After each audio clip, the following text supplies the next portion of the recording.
아이들은 혼자서 해결할 수 없는 문제를 많이 가지고 있습니다.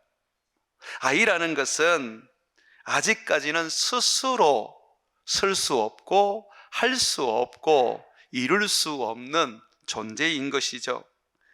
아이들에게 어떤 문제가 생기면 아이들은 그 문제를 즉각적으로 부모님에게 가지고 와야 합니다. 부모님이 그 문제를 해결해 줄 수 있기 때문입니다. 이와 같이 우리들의 삶에도 모든 문제를 우리 스스로 해결하려고 하는 어리석은 행동보다 우리의 아버지 되신 하나님 앞에, 우리의 구원자 되시고 주인 되신 예수님 앞에 가지고 와서 도움을 구하고 그 문제를 해결해 달라고 간구해야 합니다. 저는 성경에서 예수님이 우리를 향하여 부르는 여러 호칭 중에 아이야 하는 그 호칭이 제일 좋습니다. 제자라는 말도 주님이 하시고, 사도라는 말도 하시고, 또 다른 말도 주님께서 하시는데, 아이야, 소자야, 이 소자라는 것은 작은 자, 아이를 말하거든요. 그 말을 하시면서 우리를 부를 때 저는 그게 가장 좋습니다. 정말 우리는 예수님께 아이입니다. 나이가 90이 되고 100살이 돼도 여러분은 아이입니다. 그렇기 때문에 어떤 문제를 우리가 가지게 되었을 때 그 문제를 나 혼자 힘으로 해결할 수 없을 때에 여러분은 즉각적으로 그 문제를 가지고 하나님께 나아가셔야 합니다. 그것이 하나님을 아버지로 대우하고 예수님을 나의 주인으로 믿는 믿음입니다.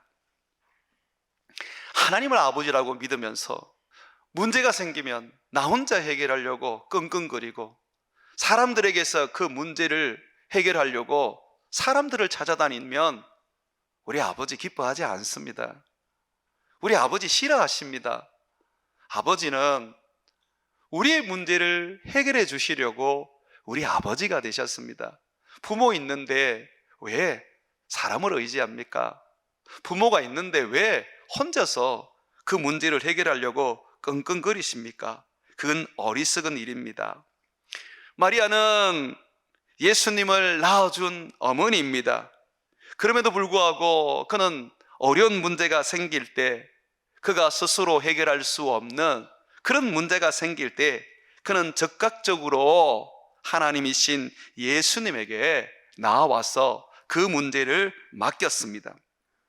오늘 본문 말씀에 혼인집에 어떤 문제가 생겼습니다. 이 혼인집은 마리아의 친척이 아닐까 그렇게 생각이 됩니다. 왜냐하면 이 혼인집에 마리아는 미리 가서 혼인 예식을 돕고 있었습니다.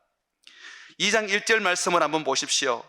사흘째 되던 날 갈릴리 가나에 혼례가 있어 예수의 어머니도 거기 계셨고, 이미 거기 가 계셨다는 것입니다. 손님이라면 혼례식 날 가서 축하해 주는 것이 맞는 일입니다. 그런데 미리 가서 혼례식에 도움을 주고 있다는 것은 친척이거나 아주 밀접한 친밀감을 가지고 있는 그런 사람이라는 것입니다. 자, 그 혼인집에 또한 예수님과 제자들을 초청했습니다. 2절 말씀 한번 보십시오. 예수와 그 제자들도 혼례의 청함을 받았더니, 예수님도 부르고 예수님의 제자들도 부른 걸 보니까 아마 예수님에 대한 믿음을 가지고 있었던 집이 아닐까 생각이 됩니다.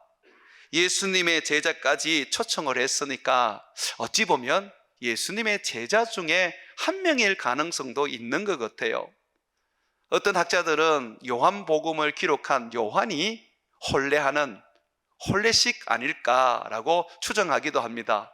어쨌든 간에 지금 예수님이 참석한 이 혼례집, 예수님의 어머니가 미리 가서 돕고 있는 이 혼례 집에 어려움이 생겼습니다. 어떤 어려움이 생겼냐면 포도주가 떨어졌습니다. 유대인들은 주로 결혼 예식을 하면 한 일주일 동안 결혼 잔치를 합니다. 또 부한 사람은 한 10일 넘게 잔치를 합니다.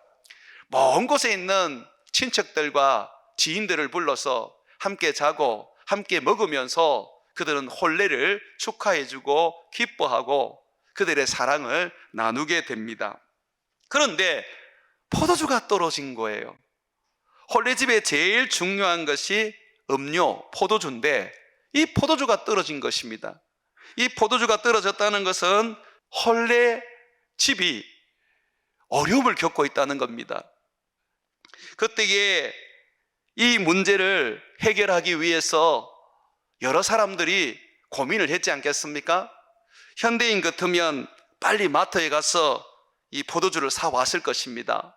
또는 옆집에 가서 좀 빌려오기도 했을 겁니다. 좀 점잖으신 분들은 한 입이라도 덜자 조용히 그곳을 떠나서 자기 집으로 갔을 수도 있습니다.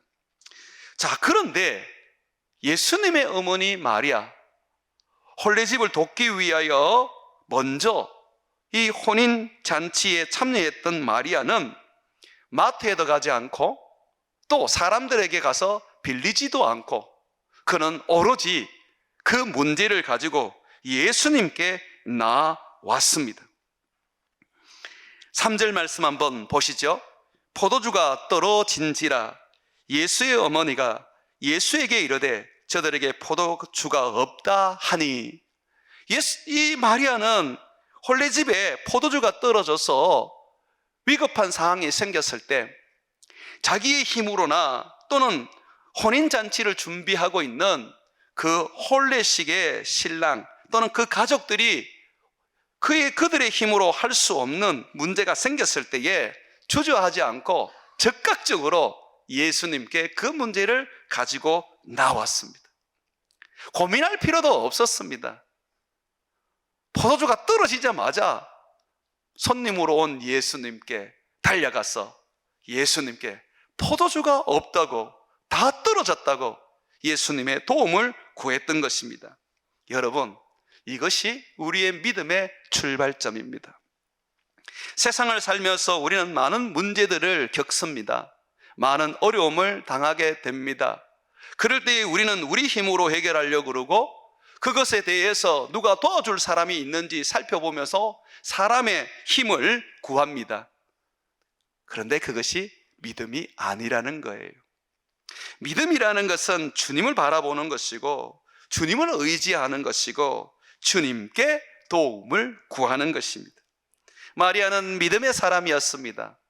그러니까 천사가 그에게 나타나서 성령으로 예수님을 잉태할 것이라고 얘기해 주었지 않겠습니까?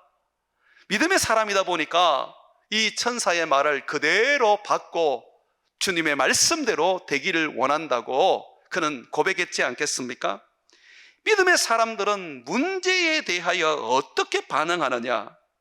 반드시 그 문제를 예수님께 가지고 나아간다는 것입니다.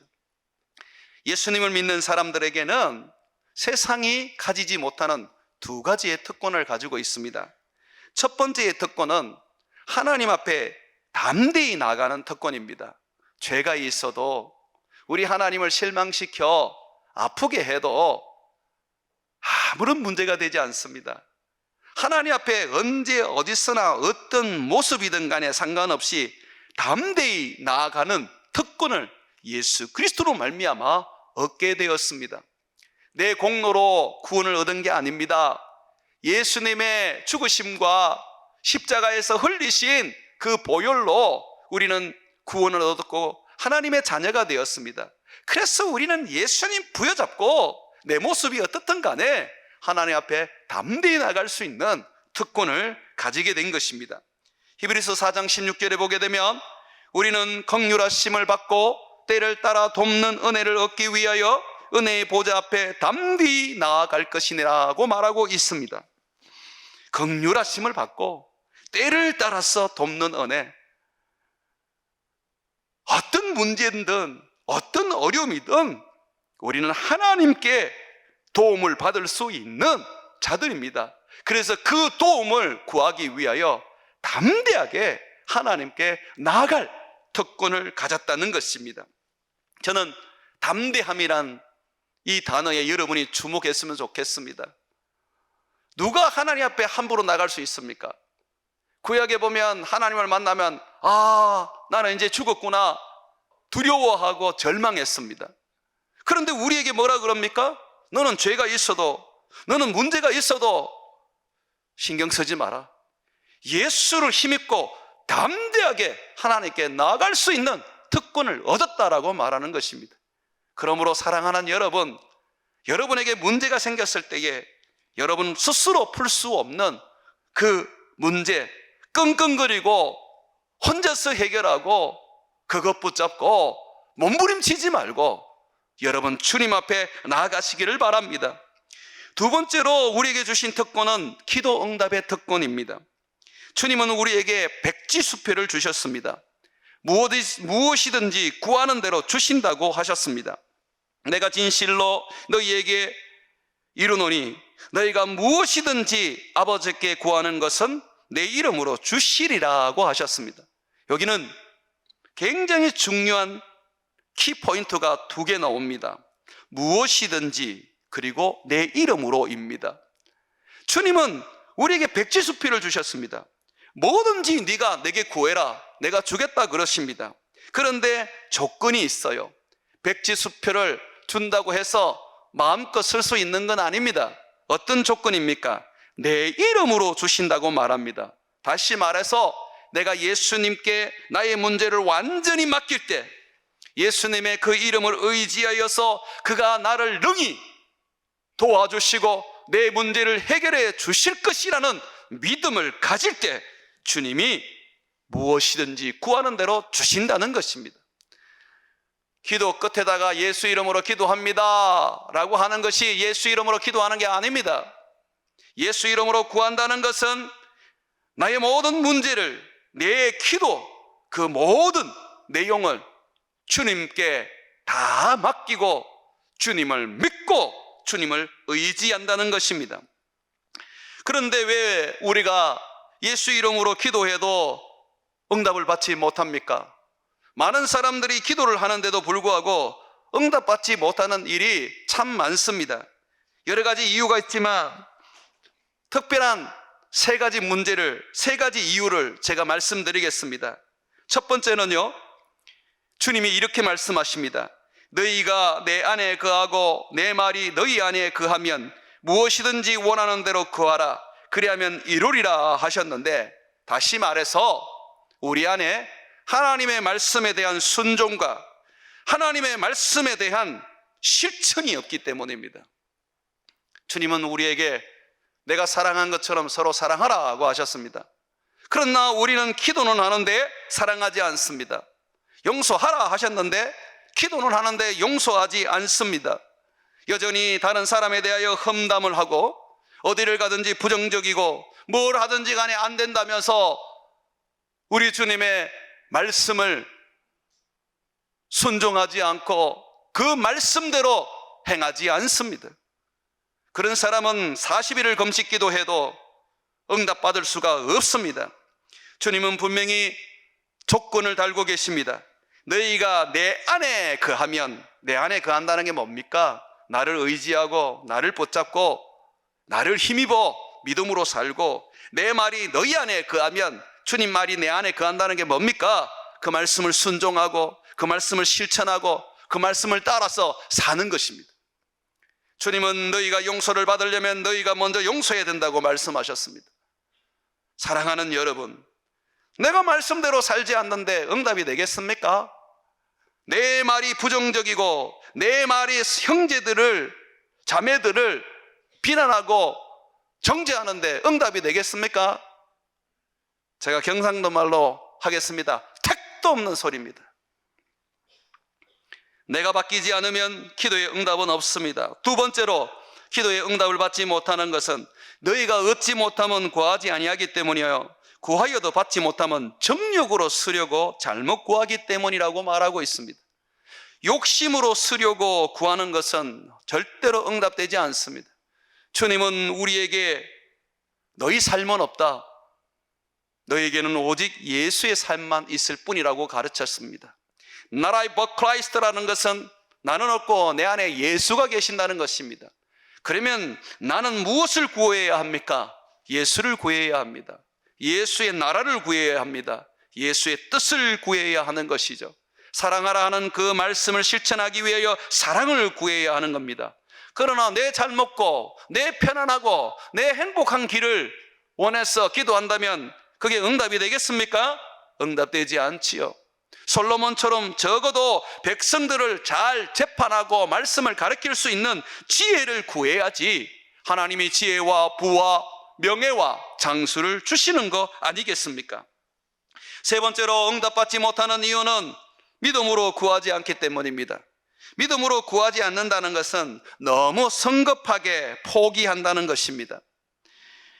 야고보서 1장 6절과 7절에 보게 되면 오직 믿음으로 구하고 조금 더 의심하지 말라. 의심하는 자는 마치 바람에 밀려 요동하는 바다물결 같으니 이런 사람은 무엇이든지 주께 얻기를 생각하지 말라고 했습니다. 두 마음을 품어 모든 일에 정함이 없는 자라고 말씀하십니다. 주님은 끝까지 자기를 믿기를 원합니다. 끝까지 자기를 신뢰하기를 원합니다. 포기하지 않고 인내하면서 끝까지 주님을 바라보아야 한다고 말씀하십니다. 엘리야 같은 경우에는 3년 6개월 동안 하늘에서 비가 오지 않았을 때 하나님이 나타나셔서 비를 주겠다고 약속하셨습니다. 그런데 그 약속 붙잡고 비 올 때까지 머리를 무릎 사이에 집어넣고 기도했습니다. 비가 올 때까지. 하나님이 비를 주겠다고 약속하셨으면 주실 거 아닙니까? 그런데 엘리야는 손바닥만한 구름, 비구름이 뜰 때까지 기도를 중단하지 않았다는 것이죠. 그것이 믿음의 기도입니다. 기도는 우리에게 주신 최고의 특권이고 약속이고 능력입니다. 그렇기 때문에 우리는 이 특권을 가지고 문제가 생겼을 때에 담대하게 주님 앞에 나아가면 됩니다. 주님, 제가 일을 저질렀습니다. 주님, 제가 실수를 해서 문제가 생겼습니다. 주님, 갑자기 나에게 이런 어려움이 왔습니다. 주밖에 도울 자가 없습니다. 주님만이 이 일을 해결해 주셔야겠습니다. 주님, 도와주옵소서 라고 하면서 문제를 가지고 주님 앞에 나아갈 때에 우리는 그 문제를 해결받을 수 있습니다.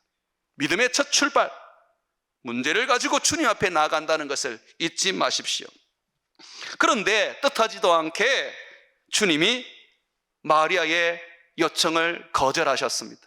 분명히 믿음으로 자기의 문제를 가지고 예수님께 나아갔는데 예수님은 그 문제에 대하여 고민 한번 하지 않고 안 돼! 하시면서 단칸에 잘라버렸습니다. 얼마나 당황스러운 일입니까? 마리아의 믿음의 첫 발이 그냥 공수표로 돌아갈 상황이 되어버렸습니다. 예수님이 안 돼! 하는 순간에 그냥 더 이상 기도할 마음조차도 잃어버리게 되었습니다. 예수님의 거절은 마리아의 믿음을 흔들고 또 무너뜨리고 속상하게 만들었을 수 있습니다. 그런데 마리아는 전혀 그런 반응을 하지 않았습니다. 예수님이 안 된다 하든 된다 하든 그냥 마리아는 그의 믿음대로 진행해 나갔습니다. 예수님이 거절하신 그 말을 한 귀로 듣고 한 귀로 흘러버렸습니다. 여러분, 믿음이 뭔지 압니까? 예수님이 안 돼 하는 것을 한 길로 흘러버리는 겁니다. 예수님이 안 된다 하시는 것은 된다 하시는 말과 똑같습니다. 왜 예수님은 안 된다고 하셨을까요? 분명히 예수님의 말에는 합당한 명분이 있었습니다. 4절 말씀 한번 보시죠. 예수께서 이러시되 여자여, 이 여자라는 것은 아주 극존칭입니다. 어머니를 아주 높여 부르는 겁니다. 여자여, 나와 무슨 상관이 있습니까? 라고 말합니다. 어머니, 포도주를 준비해야 될 사람은 신랑입니다. 나는 이 혼례의 신랑이 아닙니다. 예수님은 안 되는 이유를 첫 번째, 자기가 신랑이 아니라고 말합니다. 정말 맞는 말씀이죠? 두 번째, 내 때가 이르지 않았습니다 라고 합니다. 이 때라는 것은 천국에서 열릴 혼인잔치입니다. 여러분, 우리가 이 세상을 다 살고 예수님이 재림하는 그날에 우리의 몸은 부활을 입을 것입니다. 그리고 우리는 새하늘과 새 땅에서 예수님이 신랑 되시고 우리는 신부 되어서 하늘에서 혼인잔치를 열게 될 것입니다. 거기에서 하늘에서 나는 포도로 만들어진 포도주를 마시며 우리는 우리 주님과 함께 기쁨의 혼례를 올리게 될 것입니다. 정말 예수님은 하늘에서 열릴 그의 혼인잔치를 기다리고 계십니다.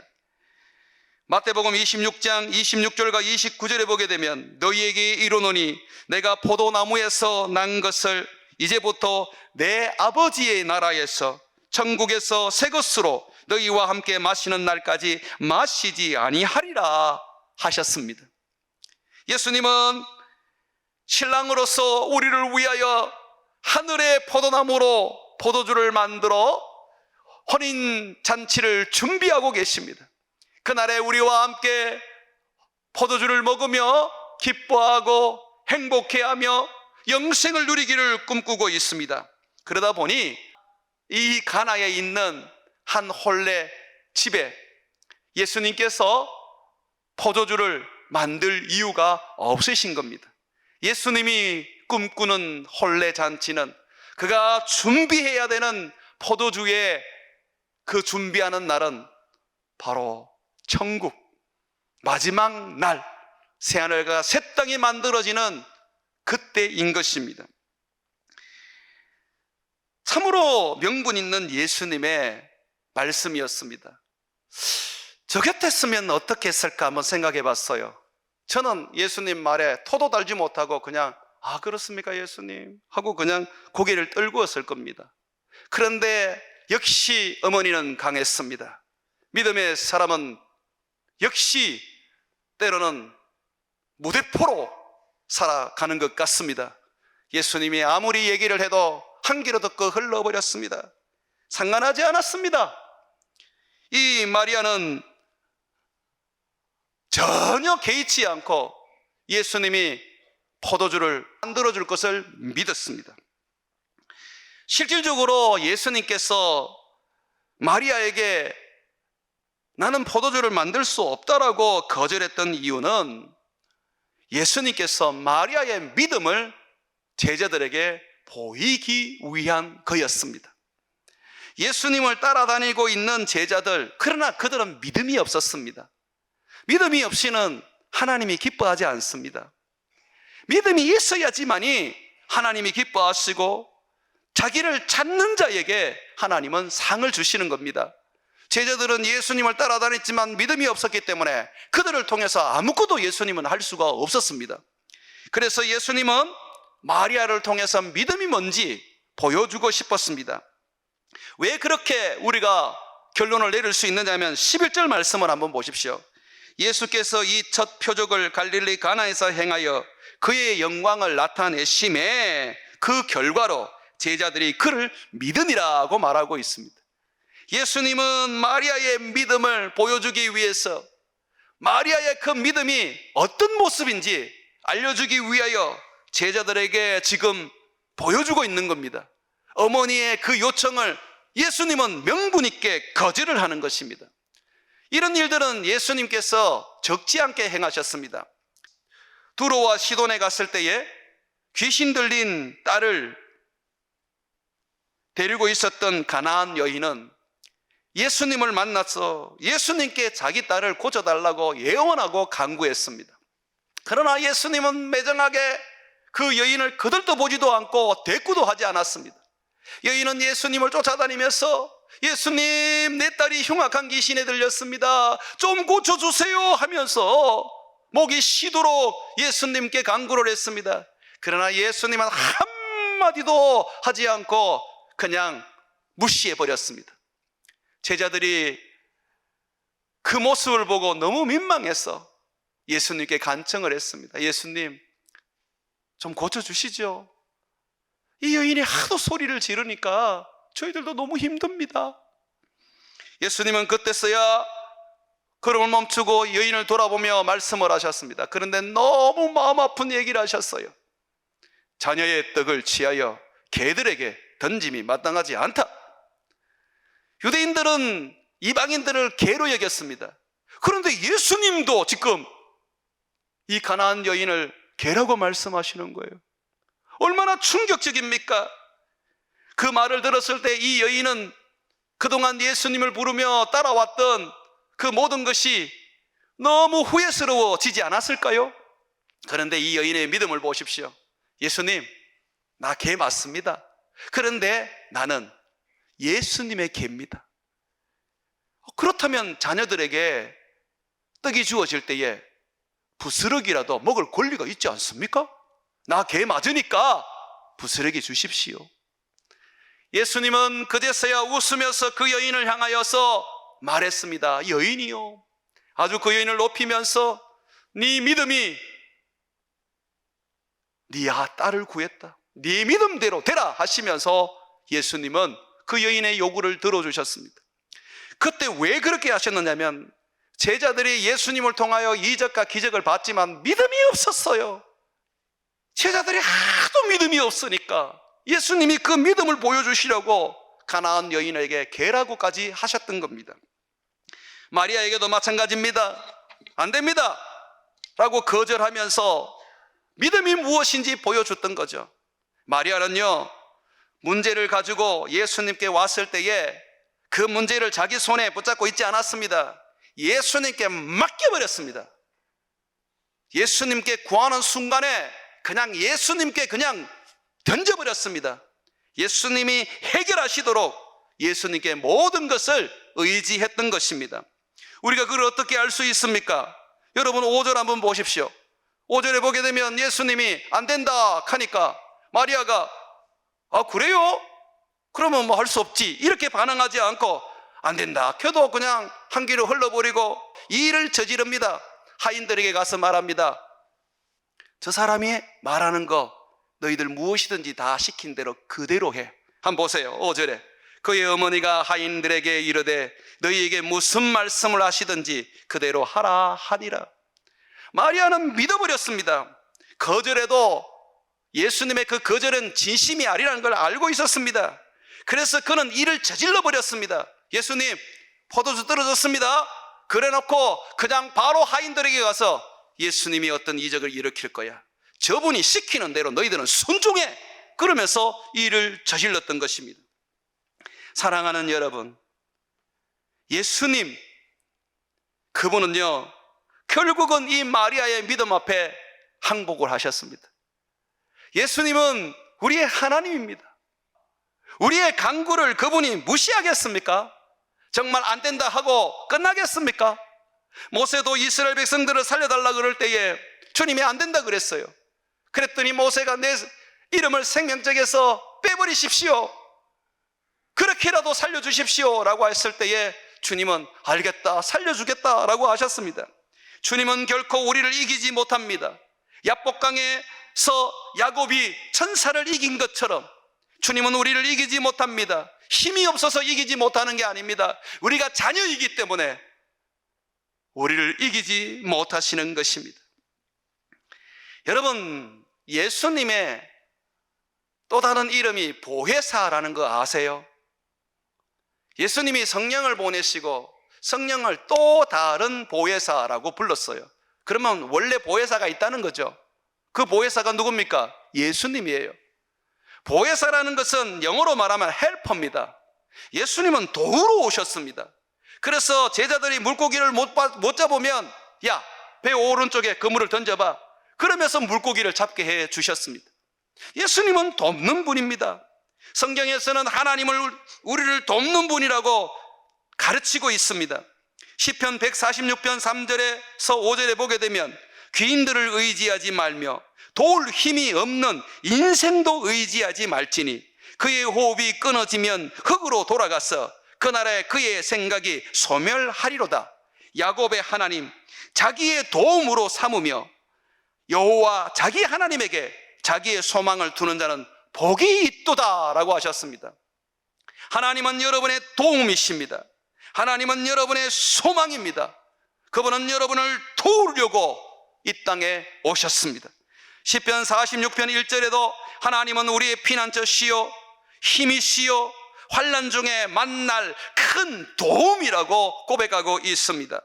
시편 30편 10절에서 11절에도 보면 여호와께서 들으시고 내게 은혜를 베푸소서 여호와여 나를 돕는 자가 되소서 하였나이다. 주께서 나의 슬픔이 변하여 내게 춤이 되게 하시며 나의 베옷을 벗기고 기쁨으로 띠띠우셨나이다 라고 고백했습니다. 사랑하는 여러분, 예수님은 우리의 보호대사 돕는 분이십니다. 도울 힘도 없는 인생들, 도울 능력도 없는 사람들을 여러분 기대지 마십시오. 내가 어떤 문제를 해결하지 못하고 내가 어떤 문제로 인하여 짓눌려 고통받고 있을 때에 주저하지 말고 마리아처럼 예수님께 가지고 나오십시오. 그리고 맡기십시오. 문제는 우리가 예수님께 문제를 가지고 나오기는 나오는데 못 맡긴다는 겁니다. 기도하러 와서 자기의 문제를 다 풀어놓고 기도하고 난 다음에 기도가 끝나면 다시 주섬주섬 모아가지고 보따리에 싸가지고 들고 가고 있습니다. 이게 믿음이 아니죠. 주님 앞에 나왔으면 마리아처럼 맡기십시오. 일을 저질러십시오. 예수님이 안 돼 해도 마리아는 하인들을 불러서 예수님이 시키는 대로 해 라고 일을 버린 것처럼 믿음의 사람은 예수님 믿고 일을 버리시면 됩니다. 아무것도 안 하니까 아무런 역사가 일어나지 않지요. 저질러 보세요. 아버지가 수습합니다. 사고 좀 쳐보세요. 아버지가 수습합니다. 우리 베들로 교회는 좀 사고 치고 일도 좀 저지르고 문제도 좀 만들어서 우리 주님이 정신없이 우리를 위하여 수습해 주시는 그 은혜를 주시기를 소망합니다. 마리아가 일을 저지르니까 예수님이 수습을 하십니다. 6절과 10절을 보십시오. 거기에 유대인의 정결 예식을 따라 두세 통 드는 돌항아리 6이 놓였는지라. 예수께서 하인들에게 이르시되 항아리에 물을 채우라 하신즉 아기까지 채우니 이제는 떠서 연회장에게 갖다 주라 하시매 갖다 주었더니 연회장은 물로 된 포도주를 맛보고도 어디서 났는지 알지 못하되 물도온 하인들은 알더라. 연회장이 신랑을 불러 말하되 사람마다 먼저 좋은 포도주를 내고 취한 후에 낮은 것을 내거든 그대는 지금까지 좋은 포도주를 두었도다 하니라고 하고 있습니다. 결국 예수님은 마리아에게 저 주셨습니다. 하늘의 포도주를 만들어 주셨습니다. 이적과 기적은 이렇게 막무가내 예수님을 믿고 일을 저지른 사람들에게 일어나는 것입니다. 내가 할 수 있는 만큼, 내가 감당할 수 있는 만큼 하는 것은 믿음이 아닙니다. 믿음은 내가 할 수 없는 것을 도전하는 겁니다. 베드로처럼 무리를 걸어가는 것입니다. 빠지는 한이 있더라도. 사드락과 메삭과 아벳느고처럼 풀무불에 뛰어드는 것입니다. 다니엘처럼 사자굴에 들어가는 것이죠. 이를 저질러 버리니까 예수님이 어떻게 합니까? 결국은 예수님도 풀무불에 들어가셔서 사드락과 메삭과 아벳느고를 지키시고 예수님도 사자굴에 들어가셔서 다니엘을 건져내지 않습니까? 예수님도 우리에게 마지막 믿음이 뭔지 십자가에서 보여주었습니다. 십자가에서 죽으면서 그는 이렇게 고백했습니다. 아버지여, 내 영혼을 아버지의 손에 맡깁니다. 믿음이라는 것은 아버지의 손에 맡기는 것입니다. 그러므로 우리는 우리를 도우시는 우리 아버지, 우리 예수님, 우리 성령님께 모든 문제를 가지고 나와서 그분에게 맡기기를 주의 이름으로 축원합니다.